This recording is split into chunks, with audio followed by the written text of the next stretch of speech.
Premier épître de Paul aux Thessaloniciens. Chapitre 1. Paul, et Sylvain, et Timothée, à l'église des Thessaloniciens, qui est en Dieu le Père, et en Jésus-Christ le Seigneur, que la grâce et la paix vous soient données. Nous rendons continuellement grâce à Dieu pour vous tous, faisant mention de vous, dans nos prières, nous rappelant sans cesse l'œuvre de votre foi, le travail de votre charité, et la fermeté de votre espérance en notre Seigneur Jésus-Christ, devant Dieu notre Père.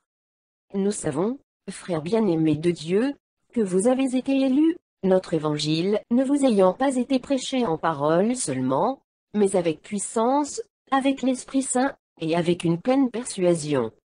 Car vous n'ignorez pas, que nous nous sommes montrés ainsi parmi vous, à cause de vous.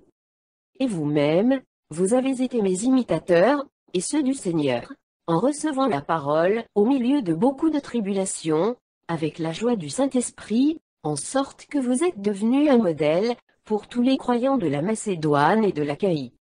Non seulement, en effet, la parole du Seigneur a retenti de chez vous, dans la Macédoine, et dans l'Achaïe, mais votre foi en Dieu s'est fait connaître en tout lieu, de telle manière que nous n'avons pas besoin d'en parler. Car on raconte, à notre sujet, quel accès nous avons eu auprès de vous, et comment vous vous êtes convertis à Dieu, en abandonnant les idoles, pour servir le Dieu vivant et vrai, et pour attendre des cieux son Fils, qu'il a ressuscité des morts, Jésus, qui nous délivre de la colère à venir. Chapitre 2. Vous savez vous-même, frères, que notre arrivée chez vous n'a pas été sans résultat. Après avoir souffert et reçu des outrages à Philippe, comme vous le savez, nous prîmes de l'assurance en notre Dieu, pour vous annoncer l'évangile de Dieu, au milieu de bien des combats. Car notre prédication ne repose ni sur l'erreur, ni sur des motifs impurs, ni sur la fraude. Mais, selon que Dieu nous a jugés dignes de nous confier l'évangile, ainsi nous parlons, non comme pour plaire à des hommes, mais pour plaire à Dieu, qui sonde nos cœurs. Jamais, en effet, nous n'avons usé de paroles flatteuses, comme vous le savez. Jamais nous n'avons eu la cupidité pour mobile, Dieu en est témoin. Nous n'avons point cherché la gloire qui vient des hommes, ni de vous, ni des autres. Nous aurions pu nous produire avec autorité comme apôtres de Christ, mais nous avons été pleins de douceur au milieu de vous. De même qu'une nourrice prend un tendre soin de ses enfants, nous aurions voulu, dans notre vive affection pour vous, non seulement vous donner l'évangile de Dieu, mais encore nos propres vies, tant vous nous étiez devenus chers. Vous vous rappelez, frères, notre travail et notre peine, nuit et jour à l'œuvre, pour n'être à charge à aucun de vous, nous vous avons prêché l'évangile de Dieu. Vous êtes témoins, et Dieu l'est aussi, que nous avons eu envers vous, qui croyez une conduite sainte, juste et irréprochable. Vous savez aussi que nous avons été pour chacun de vous ce qu'un père est pour ses enfants, vous exhortant, vous consolant, vous conjurant de marcher d'une manière digne de Dieu, qui vous appelle à son royaume et à sa gloire. C'est pourquoi nous rendons continuellement grâce à Dieu, de ce qu'en recevant la parole de Dieu, que nous vous avons fait entendre, vous l'avez reçue, non comme la parole des hommes, mais, ainsi qu'elle est véritablement, comme la parole de Dieu, qui agit en vous, qui croyez. Car vous, frères, vous êtes devenus les imitateurs des églises de Dieu, qui sont en Jésus-Christ dans la Judée, parce que vous aussi, vous avez souffert, de la part de vos propres compatriotes, les mêmes maux qu'elles ont souffert de la part des Juifs. Ce sont ces Juifs qui ont fait mourir le Seigneur Jésus et les prophètes, qui nous ont persécutés, qui ne plaisent point à Dieu, et qui sont ennemis de tous les hommes, nous empêchant de parler aux païens, pour qu'ils soient sauvés, en sorte qu'ils ne cessent de mettre le comble à leurs péchés. Mais la colère a fini par les atteindre. Pour nous, frères, après avoir été quelque temps séparés de vous, de corps, mais non de cœur, nous avons eu d'autant plus ardemment le vif désir de vous voir. Aussi voulions-nous aller vers vous, du moins moi Paul, une et même 2 fois. Mais Satan nous en a empêchés. Qui est, en effet, notre espérance, ou notre joie, ou notre couronne de gloire? N'est-ce pas vous aussi, devant notre Seigneur Jésus, lors de son avènement. Oui, vous êtes notre gloire et notre joie. Chapitre 3.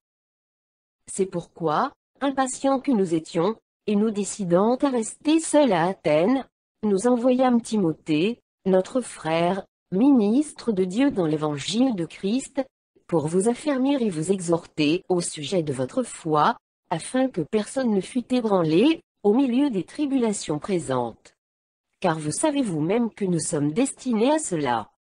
Et lorsque nous étions auprès de vous, nous vous annoncions d'avance que nous serions exposés à des tribulations, comme cela est arrivé, et comme vous le savez. Ainsi, dans mon impatience, j'envoyais m'informer de votre foi, dans la crainte que le tentateur ne vous eût tenté, et que nous n'eussions travaillé en vain. Mais Timothée, récemment arrivé ici, de chez vous, nous a donné de bonnes nouvelles de votre foi et de votre charité, et nous a dit que vous avez toujours de nous un bon souvenir, désirant nous voir comme nous désirons aussi vous voir. En conséquence, frères, au milieu de toutes nos calamités et de nos tribulations, nous avons été consolés à votre sujet, à cause de votre foi. Car maintenant nous vivons, puisque vous demeurez fermes dans le Seigneur. Quelles actions de grâce, en effet, nous pouvons rendre à Dieu à votre sujet, pour toute la joie que nous éprouvons à cause de vous, devant notre Dieu. Nuit et jour, nous le prions avec une extrême ardeur de nous permettre de vous voir, et de compléter ce qui manque à votre foi. Que Dieu lui-même, notre Père, et notre Seigneur Jésus, aplanissent notre route pour que nous allions à vous. Que le Seigneur augmente de plus en plus parmi vous, et à l'égard de tous, cette charité que nous avons nous-mêmes pour vous, afin d'affermir vos cœurs, pour qu'ils soient irréprochables dans la sainteté devant Dieu notre Père, lors de l'avènement de notre Seigneur Jésus avec tous ses saints. Chapitre 4. Au reste, frères, puisque vous avez appris de nous comment vous devez vous conduire et plaire à Dieu, et que c'est là ce que vous faites, nous vous prions, et nous vous conjurons au nom du Seigneur Jésus, de marcher à cet égard de progrès en progrès. Vous savez, en effet, quels préceptes nous vous avons donnés de la part du Seigneur Jésus. Ce que Dieu veut, c'est votre sanctification. C'est que vous vous absteniez de l'impudicité. C'est que chacun de vous sache posséder son corps dans la sainteté et l'honnêteté, sans vous livrer à une convoitise passionnée, comme font les païens qui ne connaissent pas Dieu. C'est que personne n'use envers son frère de fraude et de cupidité dans les affaires, parce que le Seigneur tire vengeance de toutes ces choses, comme nous vous l'avons déjà dit et attesté. Car Dieu ne nous a pas appelés à l'impureté, mais à la sanctification. Celui donc qui rejette ses préceptes ne rejette pas un homme, mais Dieu, qui vous a aussi donné son Saint-Esprit. Pour ce qui est de l'amour fraternel, vous n'avez pas besoin qu'on vous en écrive. Car vous avez, vous-mêmes appris de Dieu à vous aimer les uns les autres, et c'est aussi ce que vous faites envers tous les frères dans la Macédoine entière. Mais nous vous exhortons, frères, à abonder toujours plus dans cet amour, et à mettre votre honneur à vivre tranquille, à vous occuper de vos propres affaires, et à travailler de vos mains, comme nous vous l'avons recommandé, en sorte que vous vous conduisiez honnêtement envers ceux du dehors, et que vous n'ayez besoin de personne. Nous ne voulons pas, frères, que vous soyez dans l'ignorance au sujet de ceux qui dorment, afin que vous ne vous affligiez pas, comme les autres qui n'ont point d'espérance. Car, si nous croyons que Jésus est mort, et qu'il est ressuscité, croyons aussi que Dieu ramènera par Jésus et avec lui ceux qui sont morts. Voici, en effet, ce que nous vous déclarons d'après la parole du Seigneur. Nous les vivants, restés pour l'avènement du Seigneur, nous ne devancerons pas ceux qui sont morts. Car le Seigneur lui-même a un signal donné, à la voix d'un archange, et au son de la trompette de Dieu, descendra du ciel, et les morts en Christ ressusciteront premièrement. Ensuite, nous les vivants, qui serons restés, nous serons tous ensemble enlevés avec eux, sur des nuées, à la rencontre du Seigneur dans les airs, et ainsi nous serons toujours avec le Seigneur. Consolez-vous donc les uns les autres par ces paroles. Chapitre 5.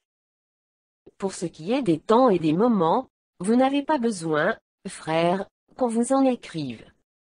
Car vous savez bien vous-même que le jour du Seigneur viendra comme un voleur dans la nuit. Quand les hommes diront « paix et sûreté », alors une ruine soudaine les surprendra, comme les douleurs de l'enfantement surprennent la femme enceinte, et ils n'échapperont point.